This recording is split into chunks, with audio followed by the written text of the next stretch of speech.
नमस्कार साथियों, दिव्यम क्लासेस सीकर में पुनः आपका स्वागत है। रेखा और कोण की अपनी क्लास चल रही है, जिसमें पिछली क्लास में हमने देखा था कि बिंदु, रेखाखंड, किरण क्या होती है, रेखा क्या होती है।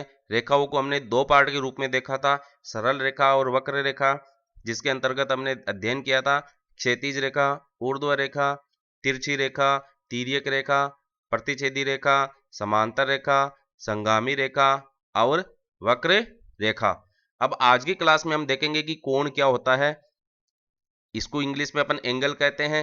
देखिए, कोण की जानकारी प्राप्त करने के लिए सबसे पहले आपको किरण के बारे में जानकारी प्राप्त होना जरूरी है, जो कि हम पिछली क्लास में सीख चुके हैं कि कोई जो रेखाखंड होता है, यानी रेखाखंड के लिए क्या होता है, दो बिंदुओं की आवश्यकता होती है और उनको मिलाने पर अपने को एक रेखाखंड प्राप्त होता है। उस रेखाखंड को यदि हम एक दिशा में अनंत लंबाई तक बढ़ाते जाए, यानी कि उसकी कोई अनिश्चित लंबाई होती है, निश्चित लंबाई नहीं होती है, तो अपने को एक किरण प्राप्त होती है। ये हमने देखा था किरण के लिए। तो देखो क्या होता है, कोण क्या होता है, जब दो किरणें एक ही अंत बिंदु से प्रारंभ होती है, एक ही अंत बिंदु से प्रारंभ होती है, कितनी किरणें, दो किरणें, तो एक कोण का निर्माण होता है या एक कोण बनता है। तो देखिए यहां पर मैंने कुछ आकृतियां बना रखी है, जैसे यहां पर मैंने एक अंत बिंदु बता दिया, या ये जो दो किरणें हैं, ये देखिए, इसको आप जैसे एक रेखाखंड बता दो, ये दोनों मिली हुई है और ये इस दिशा में आगे की तरफ बढ़ रहा है। यहां पर भी एक बिंदु मैं बना देता हूं ऐच्छिक रूप से, और इनके बीच में अपने को एक रेखाखंड प्राप्त हो रहा है, लेकिन इसको हम क्या है, एक तीर का निशान लगा देते हैं, तो ये अपने को एक किरण प्राप्त होती है जो अनंत लंबाई तक आगे बढ़ाई जा सकती है, यानी कि इसकी निश्चित लंबाई नहीं होती है, अनिश्चित लंबाई होती है। तो ये दो किरणें हो गई, और इन दो किरणों का देखो यहां पर एक ही अंत बिंदु है, यहां पर एक अंत बिंदु है। तो कोण को बनाने वाली दोनों किरणें कोण की भुजाएं कहलाती है। अब यहां पर इनको अपन क्या कहेंगे, इन दोनों किरणों को, ये एक कोण बन गया इनके बीच में, ये इसको अपन कोण कहेंगे, ठीक है। ये अपन इसको कोण कहेंगे। अब इस कोण के निर्माण के लिए अपने को क्या आवश्यकता पड़ी, दो किरणों की। अब ये दो किरणें यहां पर क्या कहलाएगी जब कोण का निर्माण हो जाता है, भुजा, यानी कि ये भुजाएं हैं। और ये जो इसका अंत बिंदु है, इसको अपन कहेंगे शीर्ष, इंग्लिश में इसको वर्टेक्स कहते हैं, और भुजाओं को इंग्लिश में आप साइड कह सकते हैं या आर्म्स कह सकते हैं, दोनों में से कोई भी नाम काम में ले सकते हैं। उभयनिष्ठ अंत बिंदु कोण का शीर्ष कहलाता है। तो ये बातें होगी, कोण को बनाने के लिए कम से कम दो किरणों की आवश्यकता होती है, वो एक ही बिंदु से प्रारंभ होती है, और इनके मध्य ये देखिए, ये जो स्पेस है, ये कोण कहलाता है, ये दोनों भुजाएं कहलाती है, और ये इसका शीर्ष कहलाता है। फाइन।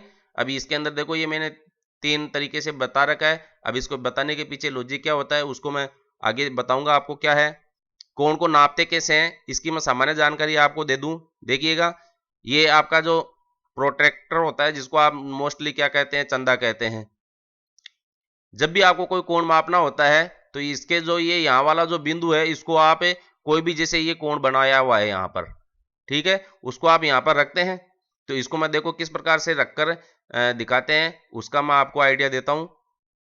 देखिएगा,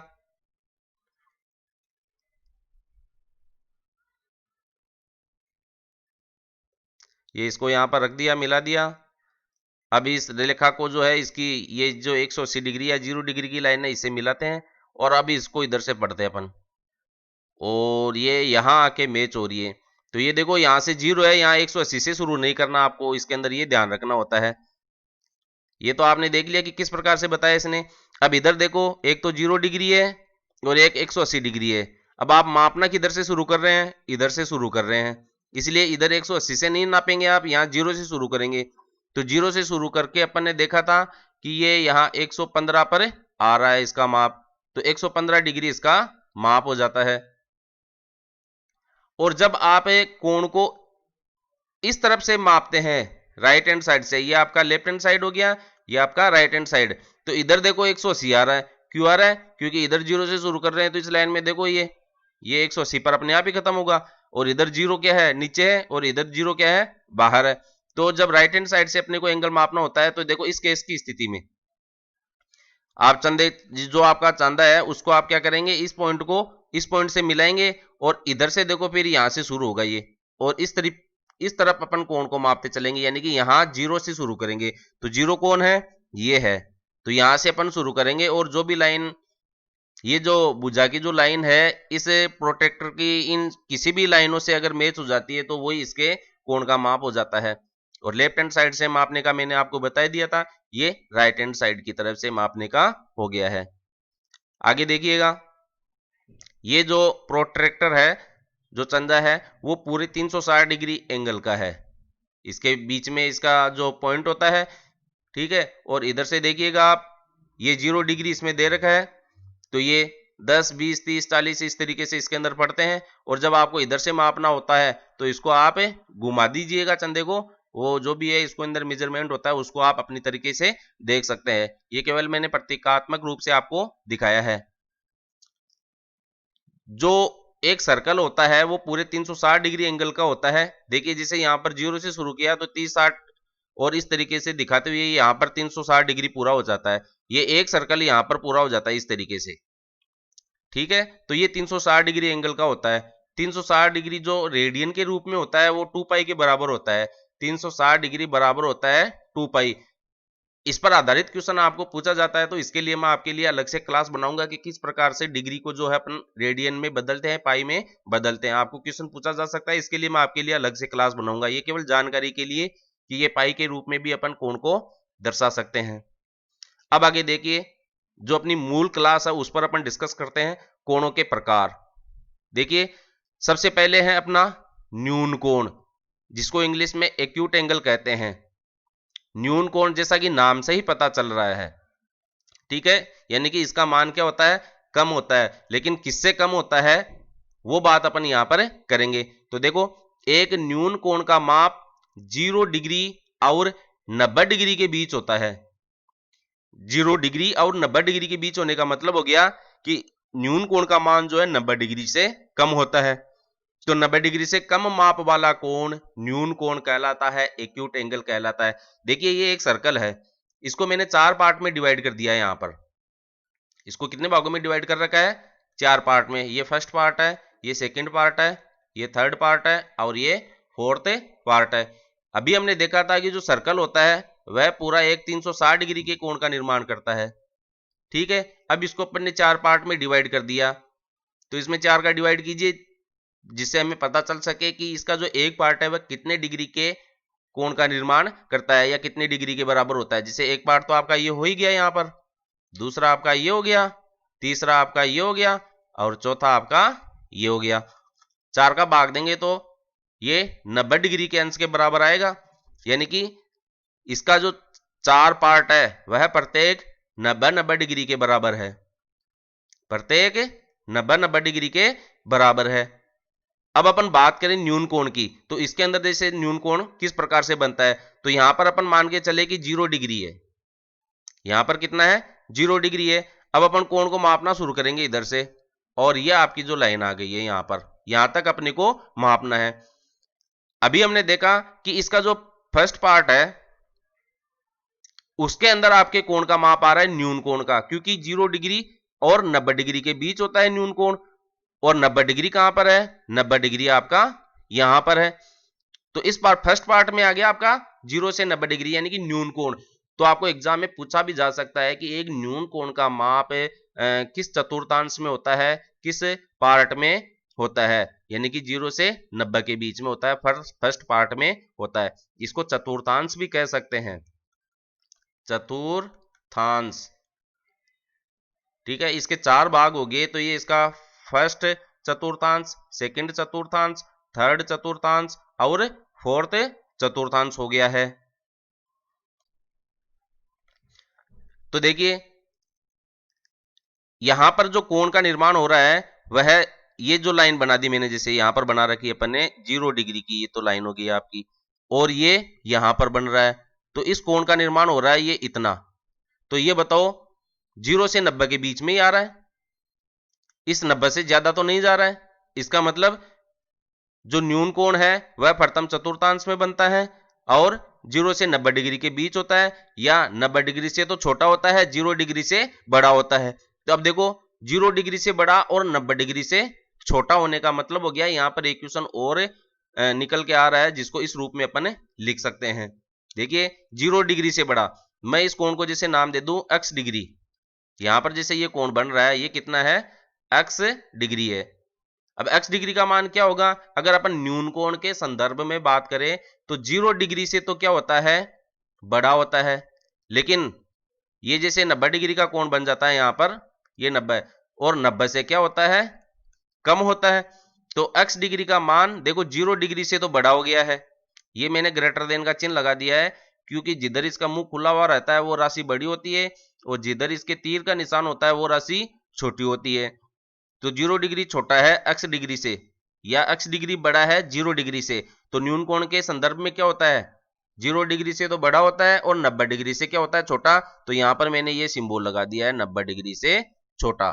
इसको भी पूछा जा सकता है निम्न में से न्यून कोण है, और इस तरीके से आपको अलग अलग ग्रेटर देन और लेस देन के चिन्ह चेंज करके पूछे जा सकते हैं। ये जैसे ये लिख दिया, अब इनमें से न्यून कोण का मान कौन सा है आपको चूज करना होता है।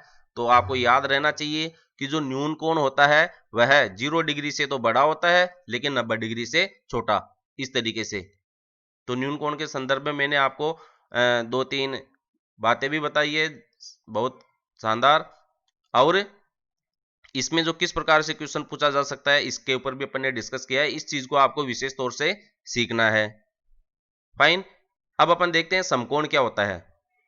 समकोण जिसको अपन इंग्लिश में राइट एंगल कहते हैं। एक समकोण के लिए क्या होता है कि एक समकोण का माप ठीक 90 डिग्री होता है या 90 डिग्री के बराबर होता है। तो ये ठीक शब्द काम में लेने का मतलब हो गया कि छोटा बड़ा कुछ नहीं होता है, कंप्लीटली 90 डिग्री के बराबर होता है।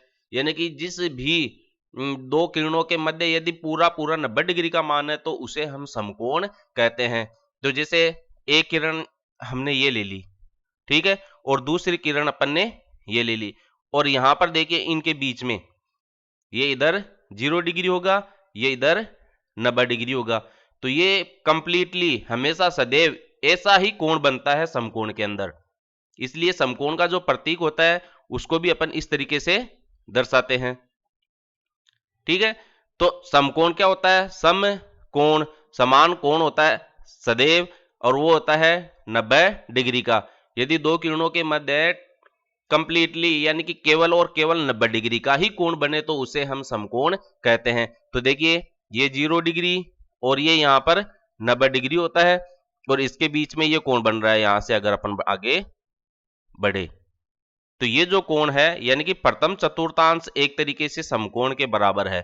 जो फर्स्ट पार्ट है आपका सर्कल का, जो फर्स्ट पार्ट है वह एक समकोण के बराबर है। तो ये दोनों चीज समझ में आ गई।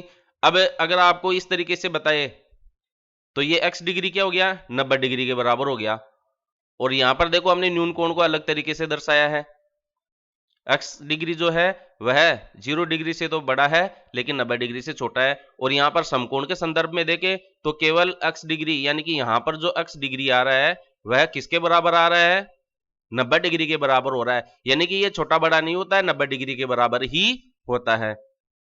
फाइन, अब अपन बात करते हैं अधिक कोण की, ऑब्ट्यूस एंगल। अब 90 डिग्री से अधिक, 90 डिग्री से अधिक परंतु 180 डिग्री से कम माप वाला कोण अधिक कोण कहलाता है। कंडीशंस दे रहे कि इस कंडीशंस के आधार पर ही हमको याद रखना है। अब 90 डिग्री से अधिक का मतलब देखो क्या हो गया, हमारे पास जो सर्कल के 4 पार्ट थे ये 0 डिग्री होता है और ये 90 डिग्री है, और इधर फिर अपन आते हैं तो ये 180 डिग्री, ये 270 डिग्री, और फिर ये यहाँ एक चक्कर पूरा हो जाता है तो यहाँ वापस 0 पे मिलते ही ये कितना हो जाता है, 360 डिग्री के बराबर हो जाता है। अब अधिक कोण की बात कर रहा है ना, तो 90 डिग्री से अधिक यानी कि हम यहां पर इसका अंत बिंदु माने और इसको यहां देखे ये आपका 90 डिग्री है, तो 90 डिग्री से अधिक का मतलब हो गया अपन इधर शुरू करेंगे, इधर कोण का मापना शुरू करेंगे। अब ये वाला पार्ट से अपने को कोई मतलब नहीं है इतना से, ये इस पार्ट की अपन बात नहीं करेंगे। जब भी अधिक कोण की बात होगी तो उसके अंदर 90 डिग्री तो शामिल होगा ही होगा। और वो 90 से आगे 90.1 या 91 डिग्री उससे अधिक होगा, लेकिन किससे कम होगा? 180 डिग्री से कम। तो ये आपका 180 डिग्री का एंगल हो गया यहां पर। ये 90 90 और ये दूसरा पार्ट होता है 90 का, तो 90 और 90 180 हो गया, तो यहां पर 180 डिग्री होता है। तो यहां से लेकर और यहां तक यदि कोई कोण का मान आता है तो वह अधिक कोण कहलाता है, ऑब्ट्यूस एंगल कहलाता है। जैसे मैंने यहां पर एक ये प्रतीकात्मक बना रखा है, ठीक है। तो देखिए यहां पर अगर मैं इमेजिन कीजिए आप एक रेखा, एक किरण और खींच दूं, तो इस किरण को खींचने का मतलब क्या हो गया? यहां पर 90 डिग्री हो गया। अब ये जो दो किरणें हैं वो मैंने अधिक कोण के लिए बनाई हैं, तो आप बताइए 90 से कुछ ज्यादा कोण है कि या नहीं है? यहां पर 90 डिग्री तो आपका ये यहीं पर ही हो गया है, ये 90 डिग्री हो गया है, लेकिन इससे अधिक हो रहा है। देखिए ये इतना पार्ट इससे अधिक हो रहा है, ठीक है। तो नापने पर पता चलेगा ये कितना होता है, लेकिन वास्तविकता में अपन देखें तो ये 90 से ज्यादा है। तो इन दो किरणों के मध्य जो कोण का निर्माण हो रहा है उस कोण को अपन यहां पर क्या कहेंगे? अधिक कोण कहेंगे। अब यहां पर अपन इसको देखो इस तरीके से संकेत के रूप में लिखने की कोशिश करें। हमारे पास जैसे ये x डिग्री है, इसको भी हमने क्या बताया है? x डिग्री बता दिया। अब x डिग्री का मान किससे ज्यादा होता है? 90 डिग्री से तो ज्यादा होता है, तो हम इधर इसका मुंह खोल देंगे। ये x डिग्री का मान क्या है? बड़ा है किससे? 90 से, ये बड़ा हो गया। लेकिन 180 से क्या है? छोटा। तो x डिग्री का मान छोटा है, इधर तीर का निशान लग गया, और ये 180 डिग्री। तो देखो वही चीज मैंने यहां पर लिखी है, x डिग्री का जो मान है वह 90 डिग्री से तो क्या होता है? बड़ा होता है, और 180 डिग्री से छोटा होता है। तो अधिक कोण की बात आपको समझ में आ गई। अब अपन बात करते हैं आगे दूसरे एंगल की, सरल कोण और ऋजु कोण। देखो जो 180 डिग्री का मान होता है, ये देखिए यहां पर जो अपना चतुर्थांश है, फर्स्ट, सेकंड, थर्ड और फोर्थ सर्कल का, ठीक है। इसमें इधर से अपन 0 डिग्री से शुरू करते हैं और यहां पर ये 180 डिग्री होता है। तो सरल कोण को दूसरे शब्द में देखो क्या कहते हैं? ऋजु कोण भी कहते हैं। इनके जो दो तीन नाम जितने भी होते हैं वो आपको सदैव याद रखने हैं, क्योंकि एग्जाम में कोई सा भी नाम दिया जा सकता है। तो सरल कोण या ऋजु कोण, इसको अपन कहते हैं स्ट्रेट एंगल।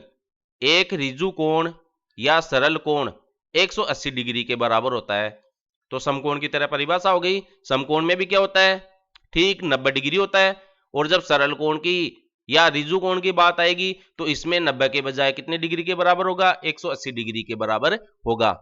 तो ये देखिए यहां पर, यहां से अपन कोण मापना शुरू करें और इस तरीके से अगर ये 180 डिग्री यहां हो जाता है यहां मिलने पर, तो ये जो कोण है वो 180 डिग्री का निर्माण हो रहा है, जो कि मैंने जैसे यहां पर बता रखा है इसको, ठीक है। ये दो किरणें हैं यहां पर मान लीजिए, और ये इधर 0 डिग्री है, और इधर से मापना शुरू करेंगे इनके बीच में, तो ये यहां आके मिलेगी। चंद देखो जब भी मिलाएंगे तो ये 0 डिग्री और 180 डिग्री, ठीक है। इसको 0 डिग्री भी कह सकते हैं आप, 180 डिग्री को क्या कह सकते हैं? 0 डिग्री भी कह सकते हैं, क्योंकि ये 0 डिग्री की लाइन पे मिल रहा है। लेकिन वास्तव में एग्जाम में आए तो आपको 180 डिग्री बताना है, क्योंकि 0 डिग्री की लाइन पे मिल रहा है इसलिए 0 डिग्री या 180 डिग्री हो जाता है। बट नापेंगे तब 0 डिग्री नहीं होगा, इसको मापेंगे तब इधर से ये मापना शुरू करेंगे तो यहां आके मिलेगा, 0 पे नहीं मिलेगा, 180 डिग्री पे मिलेगा। वो तो चंदे पे भी अपन देखते हैं, जो मैंने बताया आपको पहले ऊपर। इसमें क्या होता है? 0 डिग्री और 180 डिग्री दोनों तरफ से एक ही लाइन पे आता है, इस तरीके से इसको ये बोलना कह देते हैं। देखिए यहां पर 0 डिग्री और 180 डिग्री, ये 0 डिग्री और ये 180 डिग्री, ठीक है। लेकिन वास्तविकता में जो सही बात है, अगर आपसे ऋजु कोण का मान पूछा जाता है तो 180 डिग्री बताएंगे, न कि 0 डिग्री बताएंगे। ये एक ही रेखा पर आने के कारण इसको 0 डिग्री या 180 डिग्री कह देते हैं। तो इस बात का आपको ध्यान रखना है, ये 0 डिग्री और 180 डिग्री एक ही रेखा पे आ जाता है, इस वजह से कह देते हैं। तो बोलने में ये क्या है? गलत तरीका है, हमें ऐसा कहना नहीं है। सरल कोण या ऋजु कोण की जब भी बात हो तो आपको 180 डिग्री बताना है, 0 डिग्री नहीं बताना है। अब देखो अपन आगे की बात करें। अब इसको प्रतीक के रूप में अपन जैसे दर्शाना चाहिए, तो एक x डिग्री का जो मान है वह ठीक 180 डिग्री के बराबर होता है, तो ये 180 डिग्री के बराबर हो गया है। ठीक है, अब अपन बात करें वृहत कोण और प्रतिवर्ती कोण। वृहत कोण, प्रतिवर्ती कोण, आपको क्या है, ये जो जितने भी इनके कोणों के नाम है वो मैंने यहां पर दे रखे हैं, आपको एक्स्ट्रा मेहनत करने की आवश्यकता नहीं है। इसको इंग्लिश में कहते हैं अपन रिफ्लेक्स एंगल। क्या होता है उसको देखो, वह कोण जो 180 डिग्री से अधिक परंतु 360 डिग्री से कम होता है एक प्रतिवर्ती कोण कहलाता है, वृहत कोण कहलाता है, रिफ्लेक्स एंगल कहलाता है। 180 डिग्री से तो अधिक होता है लेकिन 360 डिग्री से कम होता है वृहत कोण। तो देखो कुल मिला के अपने क्या देखा, मैं थोड़ा सा रिवाइज करने की कोशिश करूं। एक तो अपना न्यून कोण आ गया, ठीक है, एक अपना समकोण आ गया, एक अपना ऑब्ट्यूस एंगल अधिक एंगल यानी कि अधिक कोण आ गया, और एक अपना रिजु कोण आया, और अब अपना एक वृहत कोण आ रहा है, प्रतिवर्ती कोण आ रहा है, जिसके अंदर देखो माप कितनी बता रहा है वो 180 डिग्री से अधिक लेकिन 360 डिग्री से कम। ठीक है, तो कोई भी दो किरणों के बीच कोण का मान का मतलब हो गया है कि उसके अंदर 180 डिग्री तो शामिल रहेगा ही रहेगा। जैसे यहां पर अपन ने इन दो किरणों को मिला रखा है, इनकी अपन बात करें, ठीक है, तो ये यहां से अपन शुरू करेंगे इसको मेजरमेंट करना, मापना 0 डिग्री से यहां से शुरू करेंगे, तो देखो ये यहां आके मिल रहा है। लेकिन वृहत कोण की जब बात करें तो इसके अंदर क्या कहा गया है कि 180 डिग्री से तो अधिक है, यानी कि 180 डिग्री तो सदैव इसके अंदर शामिल रहेगा। ये जो कोण है यहां से लेकर यहां तक का ये 180 डिग्री होता है, ये सदैव वृत्त कोण में शामिल रहता है। बात होती है तो 180 से 360 के बीच की, इसके बीच में कोई सा भी कोण आ सकता है, यहां पर 270 डिग्री होता है। तो ये बात इतनी समझ में आ गई कि 180 से अधिक 360 से कम होता है तो वह वृत्त कोण होता है, और इसके अंदर 180 डिग्री सदैव शामिल रहता है। अब यहां पर जैसे ये बना रखा है मैंने, एक इन दो किरणों को मिलाया, ठीक है, तो आप कोण को देखो, एक छोटी सी बात और दिमाग में आ रही है, दो किरणों को बना दिया है तो कई बार क्या होता है कि आपने ये बता दिया कि ये कोण हो गया आपका अधिक वृत्त कोण। वास्तव में ऐसा नहीं है। ये इसको अगर देखो आप यहां से शुरू करके और यहां मिलाते हैं ना, तो इसका मतलब हो गया इसके अंदर एक तो 90 डिग्री है और ये एक अंश ये वाला आ रहा है जो कि 90 से कम है, यानी कि 90 से बड़ा लेकिन 180 से छोटा हो गया है, तो ये आपका अधिक कोण हो गया है। ये आपका क्या हो गया है, अधिक कोण हो गया है। इसलिए कोण को दर्शाने का तरीका भी होता है कि आप इसको यहां से इस तरीके से दर्शाएंगे या इस तरीके से दर्शाएंगे।